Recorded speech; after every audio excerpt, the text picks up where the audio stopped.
PSLV C61 rocket ప్రయోగం విఫలమైందా? అదేంటి, ఇస్రోకు ఎంతో నమ్మకమైన ఈ రాకెట్ ఎందుకు ఫెయిల్ అయింది? జిఎస్ఎల్వి అంటే కాస్త గతంలో కొన్ని ఫెయిల్యూర్స్ ఉన్నాయి కాబట్టి ఓకే, కానీ పిఎస్ఎల్వి ద్వారా ప్రయోగిస్తే విజయం గ్యారంటీ కదా. మరి ఎందుకు ఇస్రోకు అపజయం ఎదురైంది? తప్పు ఎక్కడ జరిగింది? అసలు పిఎస్ఎల్వి C61 ద్వారా ఎలాంటి ఉపగ్రహం ప్రయోగించారు? దీనికి పాకిస్తాన్తో సంబంధం ఏంటి?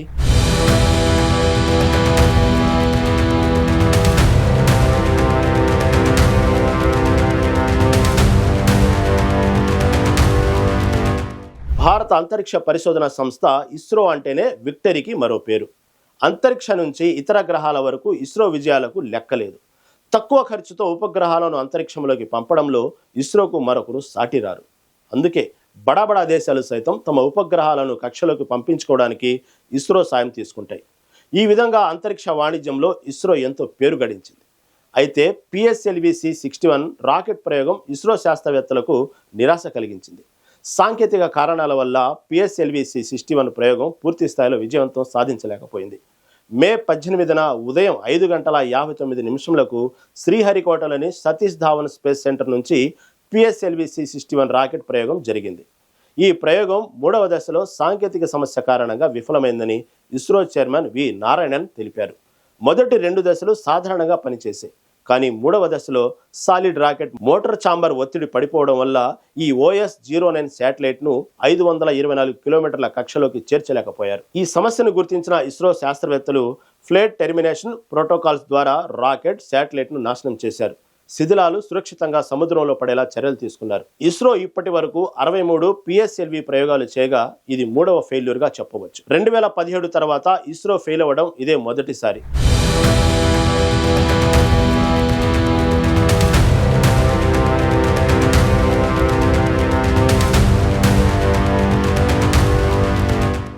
భారత్ ఇమేజింగ్, నిఘా ఉపగ్రహాల విషయంలో చాలా జాగ్రత్తలు వహిస్తుంది.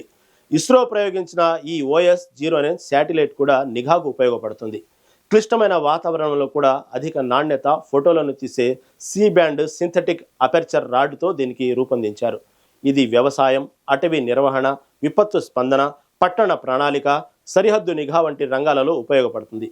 ఈ OS-09 శాటిలైట్ 2022లో ప్రయోగించిన ఈ OS-04 శాటిలైట్ కు అప్గ్రేడ్ వర్షన్ గా రూపొందించారు. ఇది రిమోట్ సెన్సింగ్ డేటాను అందించడం, అబ్జర్వేషన్ ఫ్రీక్వెన్సీని మెరుగుపరచడం లక్ష్యంగా పెట్టుకుని దీనిని తయారు చేశారు. ఈ శాటిలైట్ లోని C బ్యాండ్ ASR సాంకేతికత రాత్రి పగులనే తేడా లేకుండా అన్ని వాతావరణ పరిస్థితుల్లో భూమి ఉపరితలానికి సంబంధించి అధిక రిజల్యూషన్ చిత్రాలను తీస్తుంది. ఇది సైనిక, పౌర రంగాలలో కీలకమైన సమాచారాన్ని అందిస్తుంది. ఈ శాటిలైట్ లైఫ్ 5 సంవత్సరాలు. దాని తర్వాత డిఆర్పిటింగ్ ఇంధనంతో సురక్షితంగా వాతావరణంలో కాలిపోయేలా రూపొందించబడింది. తద్వారా అంతరిక్షంలో శిథిలాలు ఏర్పడకుండా ఉపయోగపడుతుంది. ఇప్పుడు ఈ OS-09 కక్షలోకి చేరకపోవడం వల్ల కారణాలను ఇస్రో శాస్త్రవేత్తలు పరిశీలిస్తున్నారు.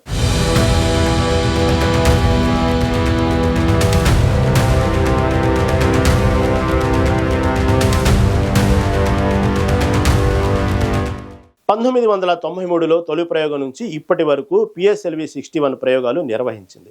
అయితే 4 సందర్భాల్లో వైఫల్యాలు ఎదురయ్యాయి.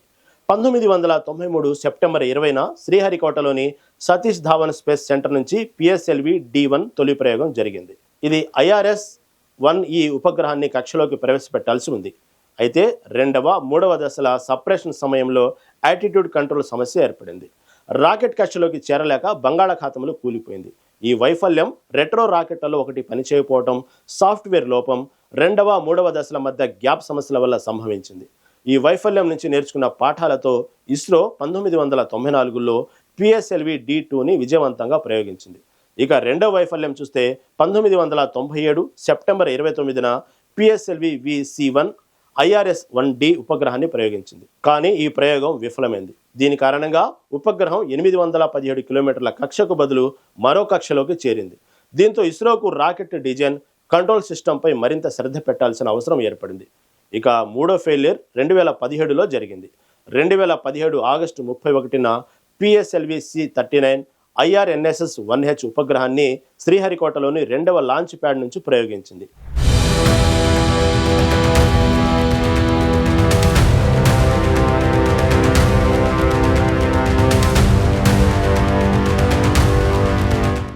ప్రయోగం 203 సెకండ్ల తర్వాత పేలోడ్ ఫెయిరింగ్ విడిపోవడంతో విఫలమైంది. దీనివల్ల ఉపగ్రహం రాకెట్లోనే చిక్కుకుపోయింది. దాదాపు 1000 కిలోల అదనపు బరువుతో రాకెట్ నిర్దేశించిన కిలోమీటర్ల కక్షకు బదులు మరో కక్షలోకి చేరింది. ఇస్రో నిపుణుల కమిటీ ఈ సమస్యను పరిశీలించి హీట్ షీల్డ్ విభజన వ్యవస్థలో సాంకేతిక లోపాన్ని గుర్తించింది. దీనితో భవిష్యత్తు ప్రయోగాల కోసం మార్పులు చేశారు. ఇక తాజాగా మరో పిఎస్ఎల్వి ప్రయోగం విఫలమైంది. మే 18న జరిగిన పిఎస్ఎల్వి C61 ప్రయోగం 3వ దశలో సమస్య కారణంగా విఫలమైంది. ఇది 1993లో జరిగిన వైఫల్యంతో సమానమైన యాటిట్యూడ్ కంట్రోల్ సమస్యలను పోలి ఉందని అంటున్నారు. టెలిమెట్రీ డేటా ప్రకారం 754.5 సెకండ్ల వరకు రాకెట్ సాధారణంగా పనిచేసింది. కానీ 3వ దశలో ఇగ్నిషన్ వైఫల్యం లేదా విభజన సమస్య కారణంగా మిషన్ విఫలమైంది.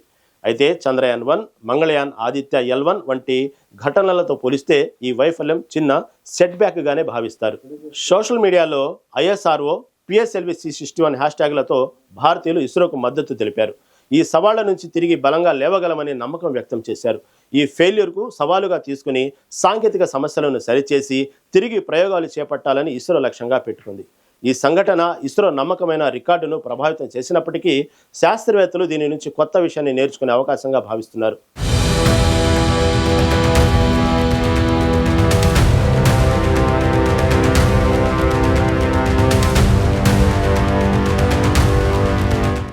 ఇస్రో ఈ ఏడాది మరో 4 పిఎస్ఎల్వి ప్రయోగాలను, Gaganyaan crew escape test, Indo US NISAR satellite ప్రయోగం వంటి ముఖ్యమైన మిషన్లను ప్లాన్ చేసింది. పిఎస్ఎల్వి C61 ఫెయిల్యూర్తో 52 శాటిలైట్ల నిఘా నక్షత్ర మండలం ప్రణాళికను తాత్కాలికంగా నిలిపేసినప్పటికీ ఇస్రో దీర్ఘకాలిక లక్ష్యాలపై పెద్దగా ప్రభావం చూపదని శాస్త్రవేత్తలు భావిస్తున్నారు. ఈ ఫెయిల్యూర్ వల్ల ఇస్రో ప్రయోగాల విషయంలో మరింత జాగ్రత్తలు తీసుకోనుంది. భవిష్యత్తు ప్రయోగాలలో మెరుగైన ఫలితాలను నిర్ధారించవచ్చు.